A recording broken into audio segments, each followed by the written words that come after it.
Saviez-vous que Platon était le premier communiste de l'histoire? Je le sais, vous ne le savez pas, et c'est pour cela qu'aujourd'hui on va revenir sur la vision que les antiques avaient de l'économie, surtout de l'économie marchande, et en fait on reviendra plus globalement sur ce que j'ai pu dire dans la vidéo sur la création de la monnaie, parce que c'est important de savoir comment fonctionnait l'économie dans l'Antiquité. Allez, c'est parti. Alors, je sais que je l'ai déjà dit dans une de mes dernières vidéos, mais la monnaie n'a jamais été créée après le troc. Le troc ne vient qu'une fois que les gens n'ont plus assez confiance dans la monnaie pour devoir échanger des biens entre eux. Mais en réalité, la monnaie est apparue avant tout. Et surtout, la monnaie, à l'origine, ce n'est pas du métal, ce n'est pas de l'or, de l'argent, etc. Non, la vraie monnaie, si on prend le sens historique du terme, c'est par exemple des perles, des coquillages, ça peut être des bouts de tissu qui en fait sont signes d'équivalence entre les dettes de chacun. C'est-à-dire que tu me dois trois bouts de tissu, etc., etc. En fait, c'est une sorte d'étalon. Et il n'y a aucune raison de donner une valeur historique à chacune de ces monnaies. C'est comme si on devait donner une valeur historique au kilogramme. Ça n'a aucun sens. Et en fait, la monnaie, au départ, n'avait pas été créée comme un outil de contrôle de l'État sur l'économie ou comme un moyen d'accumulation. C'est juste, en fait, une capacité à échanger sur le moment, à savoir qui a les dettes de qui, et même à partir du moment où tout le monde est satisfait et que tout le monde ne se doit plus rien, il n'y a plus de monnaie. La monnaie sert juste en fait de dette. Et vous allez vous rendre compte par un moyen qui est simple à mémoriser. La monnaie, au sens antique du terme, c'est le temps de travail que vous avez accordé pour obtenir une certaine quantité de monnaie qui va vous permettre d'échanger contre des biens qui ont demandé une certaine quantité de travail. En réalité, vous travaillez pour recevoir autant du travail des autres. C'est pour cela que la monnaie, à l'origine, est neutre. Mais bon, ça, c'est une histoire très compliquée. Mais il faut juste que vous reteniez que l'or et l'argent, ce ne sont pas les premières formes de monnaie. Alors, comment elles sont apparues? Je l'ai aussi dit dans ma vidéo sur la création monétaire.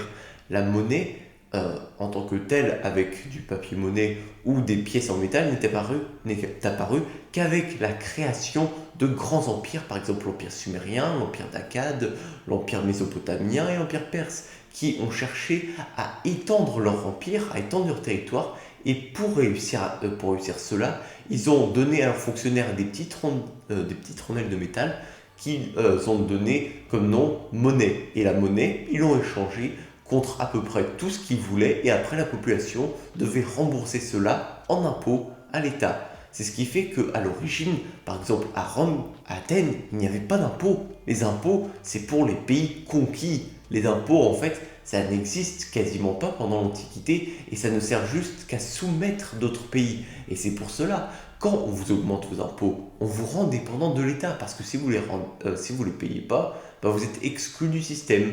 Alors, cette vision-là va beaucoup changer avec notamment Platon, comme je l'ai dit. Comme je vous l'ai dit, Platon était le premier communiste de l'histoire. Et ça, vous ne le saviez pas. En fait, ce qu'on entend par là, par communisme, c'est extrêmement radical. C'est autre chose que le Parti communiste français actuellement.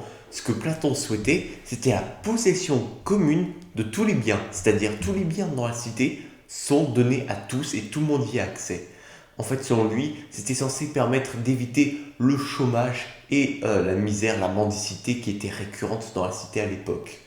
En fait, il faut revenir sur le contexte politique et surtout économique de la cité athénienne au 5e siècle avant Jésus-Christ pour se rendre compte en fait de la misère sociale qui régnait à Athènes.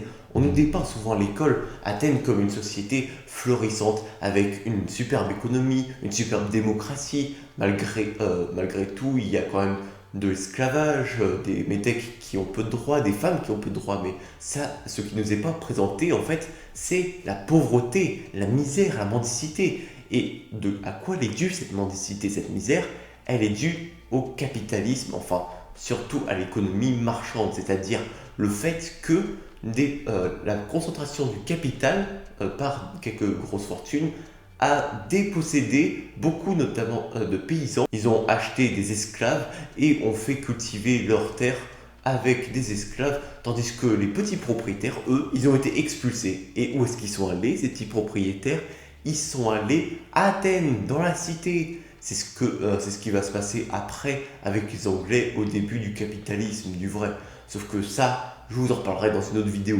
Mais en tout cas, pour revenir au sujet principal, c'est que Platon, au moment où il théorisait sa possession commune des biens, il a théorisé à une époque où Athènes, bien qu'une cité très commerçante et très riche, était quand même une société très inégalitaire avec une forte concentration du capital qui était à l'origine en fait d'une vraie crise sociale entre l'élite et ceux qui sont en bas.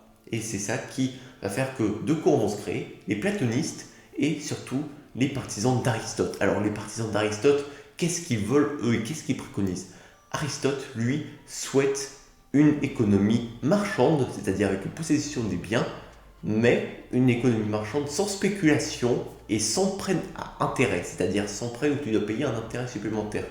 Et c'est une économie qui est donc beaucoup plus sociale et beaucoup plus régulée que ce qu'on aurait aujourd'hui. Donc même si Aristote était plus libéral que Platon, il restait quand même assez quasiment utopique et assez social.